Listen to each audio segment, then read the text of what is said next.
Welcome back ناظرین کرام. ناظرین آپ تینوں مہمانوں کا چاروں مہمانوں کا جی بہت شکریہ.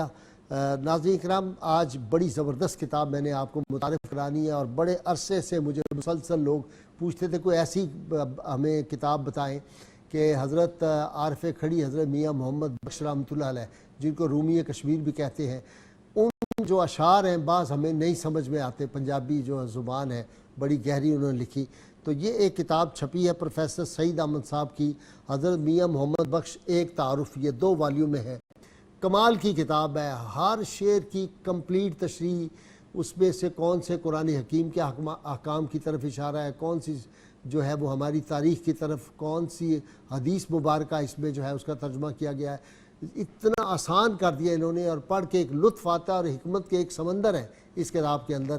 اور اس کو شائع کیا ہے جی آس امید پبلیکیشنز، مڈ وے سینٹرم، یہ ہے مری روڈ چوک، مری روڈ راولپنڈی سے یہ جو ہے جی. اور لوگ ورثہ جو اسلام آباد ہے وہاں سے بھی یہ کتاب ملتی ہے.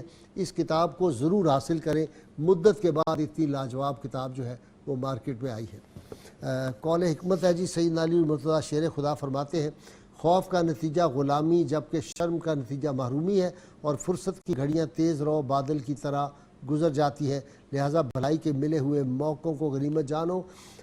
اولاد متھی کرنے کا یہ نسخہ ہے جی کتاب الشفا کبیر سے. اگر کسی کی اولاد شریر ہو یا فرما بردار نہ ہو تو اللہ تعالیٰ کا اس میں پاک یا شہید ہو، روزانہ صبح بچے کی پیشانی پر ہاتھ رکھ کر 21 مرتبہ پڑھیں، انشاءاللہ اولاد تابع فرمان ہو جائے گی. شرط یہ اول و آخر کم از کم 11 مرتبہ کوئی بھی درود پاک جو آپ کو آتا ضرور پڑھیں. ناظرین کرام پروگرام نور سار کی تمام ویڈیوز 24 نیوز HD پر بھی اویلیبل ہیں، فیس بک پر بھی اویلیبل ہیں، اور نور سار ہمارا جو پیج ہے اس کو لائک کریں تاکہ آپ کو تمام گفتگویں وہاں سے مل سکیں. اللہ تعالیٰ سے دعا اللہ تعالیٰ ہمیں حضور رحمت کونین صلی اللہ علیہ وسلم کی غیر مشروط محبت لا محدود وفاداری نصیب فرمائے. اور نعرے کے لیے تیار ہو جائیے تاکہ ہم حبیب اللہ بٹی صاحب تھے نعت سرور کونین صلی اللہ علیہ وسلم جو ہے وہ سن سکیں. تیار ہو جائیے. پاکستان کا مطلب کیا؟ لا الہ الا اللہ محمد رسول اللہ. جی بھٹی صاحب.